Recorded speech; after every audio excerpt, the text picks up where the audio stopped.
تو آپ اس پریشانی سے بچ سکتے ہیں۔ روزانہ یہ سوچیں کہ میرا کام کس قدر اہمیت کا حامل ہے، اپنے کام کو کمال کے ساتھ تکمیل تک پہنچانا کس قدر ضروری ہے۔ اگر میں اپنے کام کو بہترین انداز میں مکمل کر لوں تو اس کا میری شخصیت پر کیا اثر ہوگا۔ یاد رکھیں، آپ بہترین پرفارمنس تب دے سکتے ہیں جب آپ ماضی کو بھلا دیں، مستقبل کے اندیشوں کو ذہن سے نکال دیں اور لمحے موجود میں رہیں۔ وہ کون سی رکاوٹ ہے جو آپ کی زندگی میں آنے والی ہے، اس پر پہلے سے ہی اٹیک کریں اور اس کو توڑ کر رکھ دیں تاکہ آپ آسانی سے آگے بڑھ سکیں۔ نمبر 5، حوصلہ افزائی بھری قیادت۔ اپنی صلاحیت اور قابلیت کے مطابق لیڈرشپ کا کردار ادا کریں۔ یہ بات یاد رکھیں کہ لیڈر کی حیثیت سے آپ نے اپنی قابلیت کو اپنی ذات کے لیے بھی استعمال میں لانا ہے اور اس کے ساتھ ساتھ اپنے ماتحت افراد یا اپنے دوست احباب کے بہترین کاموں کی بھی حوصلہ افزائی کرنی ہے۔ لوگوں کے اندر کا بڑا پن باہر نکالنے کی کوشش کریں اور ہر ایک کو اپنے ساتھ ملائیں۔ کوئی بھی مسئلہ ہو تو اکٹھا ہو کر اس کو حل کرنے کی کوشش کریں۔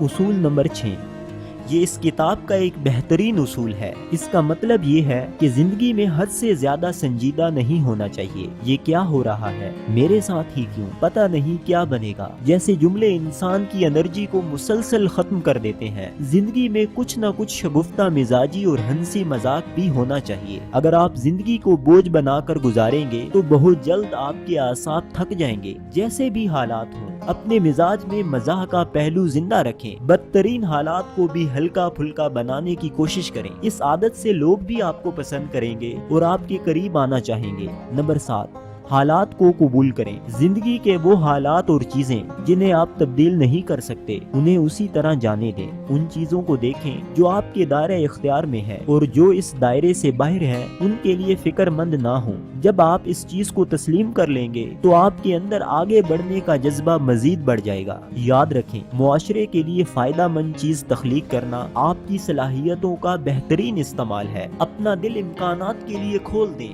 صرف اپنی ذات کے لیے نہیں بلکہ معاشرے اور پوری قوم کے لیے سوچیں۔ اپنی سوچ کے دائرے کو جس قدر بڑا کریں گے، آپ کے کاموں کا اثر بھی اس قدر بڑا ہوگا۔ نمبر 8، جذبات تازہ دم رکھیں۔ آپ نے پہاڑوں سے نکلتے دریا کو دیکھا ہوگا، وہ کس قدر زور و شور کے ساتھ نیچے کی طرف بہ رہا ہوتا ہے۔ وہ بیچ در بیچ راستہ بناتے ہوئے نشیب کی طرف بڑی روانی کے ساتھ بہتا ہے۔ دراصل وہ اپنی پچھلی زندگی چھوڑ کر نئی زندگی کی طرف بڑھتا ہے۔ آپ بھی زندگی کے ہر پل کو جوشیلے انداز میں گزاریں، اپنی منزل کی طرف پورے جذبے کے ساتھ بڑھنا شروع کریں، مستقل مزاجی کے ساتھ لگے رہیں اور اپنے اندر دریا کی سی روانی پیدا کریں تو آپ یقینی طور پر اپنی منزل تک پہنچ جائیں گے۔ نمبر 9، مشعل روشن کریں۔ قدرت نے آپ کو ایک زبردست قسم کی مشعل دی ہے۔ اس مشعل سے آپ نہ صرف اپنی زندگی کا رستہ ڈھونڈ سکتے ہیں بلکہ دوسروں کی زندگی میں اجالا بھی لا سکتے ہیں۔ اپنا پیشن دریافت کرنا آسان کام نہیں، شاید آپ کو یہ مشکل لگے، لیکن آپ یہ تو کر سکتے ہیں کہ اپنی مشعل سے دوسروں کے چراغوں کو روشن کریں، ان کا پیشن دریافت کرنے میں مدد کریں، انہیں اپنے کردار و اخلاق سے انسپائر کریں اور انہیں ہمت و حوصلہ دیں تو عین ممکن ہے کہ ان کی زندگی ہی بدل جائے۔ نمبر 10،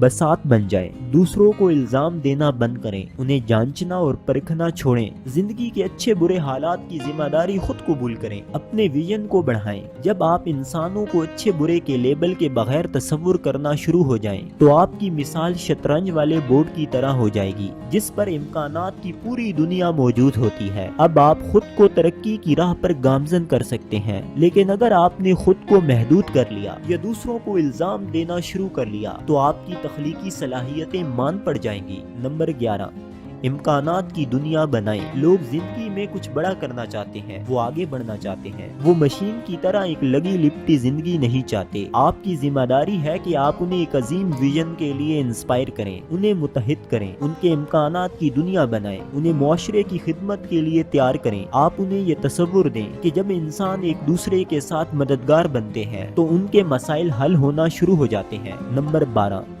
میری کہانی کی جگہ ہماری کہانی بنائیں۔ ہمارے معاشرے میں ہر شخص میں اور تو کی گردان کر رہا ہوتا ہے۔ یہاں انفرادیت کی سوچ زیادہ جبکہ اجتماعیت کی سوچ بہت کم ہے۔ آج انسانیت کو اجتماعیت کی بہت ضرورت ہے۔ اگر کسی انسان کے گھٹنے میں شدید درد ہو تو اس کی ساری توجہ درد والی جگہ پر ہوتی ہے، اس کا ذہن اسی کے بارے میں سوچتا ہے، آنکھیں درد کی دوا تلاش کر رہی ہوتی ہیں، ہاتھ بھی اسی جدوجہد میں ہوتا ہے کہ کچھ ایسا کیا جائے جس سے گھٹنے کا درد کم ہو جائے۔ ہم سب انسانوں کی مثال بھی ایک جسم کی طرح ہے، ایک کے درد کو سب کا درد ہونا چاہیے، اور یہ احساس تب ہی مضبوط ہوگا جب ہم اپنی بول چال میں میں کی جگہ ہم کا لفظ استعمال کرنا شروع کر دیں، میری کہانی کی بجائے ہماری کہانی بنائیں۔ دوستوں، یہ تمام معلومات روزامونڈ اسٹون زینڈر اور بینجامن زینڈر کی کتاب دا آرٹ آف پاسبلٹی سے لی گئی ہیں۔